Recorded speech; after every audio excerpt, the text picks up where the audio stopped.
the weight m of an object on Mars varies directly as its weight e on Earth. So they named the unknowns for you. That was nice. A person who weighs 95 pounds on Earth weighs 38 pounds on Mars. So that's a quick weight loss, right? As long as you can get to Mars quickly. Quick way to lose weight. How much would a 100-pound person weigh on Mars? Okay, so don't let the word problem scare you. The first part of this problem is going to look just like the last three examples. Set up the appropriate equation of variation, including k. So can anybody see the key word there? Directly. Does everybody see directly here? Okay, they're saying m, that's the weight on Mars, e, that's the weight on Earth. They're saying m varies directly with e, aren't they? So if you just kind of leave some of the words out, it looks a lot like the last problem. Okay, it's not always going to be y and x, right? So m varies directly with e. So what would be the appropriate setup there? If y varies directly as x means y equals k times x, what would m varies directly with e mean? You're right. That would work too, but then we're interchanging the roles. So I'm gonna say m equals ke, k times e. So if you wrote it the other way around, then k just ends up being the reciprocal of what it would have been. So you could get the right answer that way too. So everybody see how we came up with that?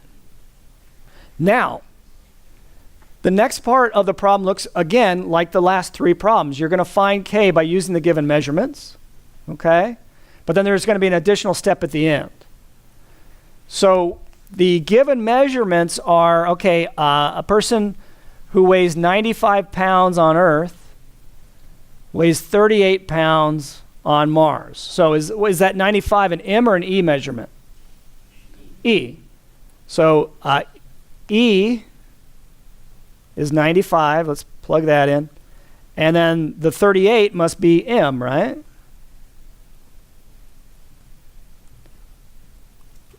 So replacing e with 95 and m with 38.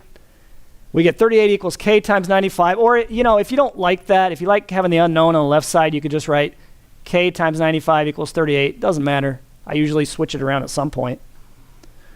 So what's k have to equal? 38/95. Now, I think that happens to reduce. I think 19 will go into both. How many times does 19 go into 38? Twice. How many times do you think 19 goes into 95? If you had to guess. I think it's 5 times, yeah, because 5 times 20 is 100, right? So, okay, then what does this equation of variation become? So just like the last problem, you want to write that equation of variation with the value you found for k in it. So you get m equals 2/5 e. So now you can see really why we use these equations, or this idea of variation, because this equation, this variation equation that we've come up with, can be used to find anybody's or any object's weight on Mars if you know the Earth weight, right? So far it looks just like the last three examples, right? But there's an additional step. The last sentence says, how much would a 100-pound person weigh on Mars? The idea is to use that variation equation now. So it didn't directly tell you whether this is an E number or an M number, but what does it have to be? The 100 pounds would have to be an E number because they're asking how much would a 100-pound person weigh on Mars. That must be their weight on Earth. So plug it in. M equals 2/5 times 100. That's their weight on Earth, right? Do the division first. 5 goes into 100. 20 times. So 40 pounds on Mars. Pretty light. Now here's a thought. Someday, if we don't kill each other as a species, someday people are going to move to Mars. They're just going to do it. Not because it's nice there. It sucks there. There's no air that we can breathe. There's a lot of radiation that the atmosphere doesn't block out because they don't have much of an atmosphere.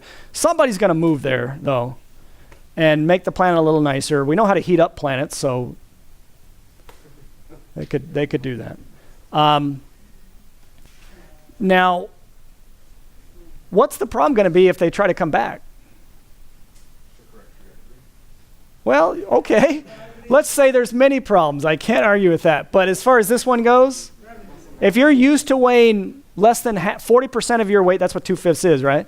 If you're used to weighing a certain weight, and you go to Earth, and you weigh more than twice as much on Earth, that could be a problem, right?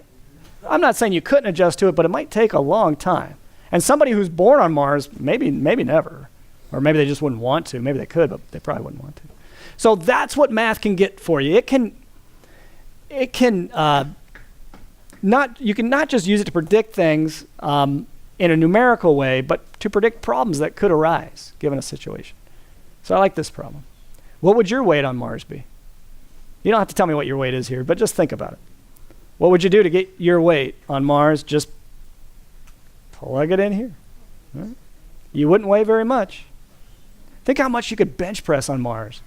Be awesome.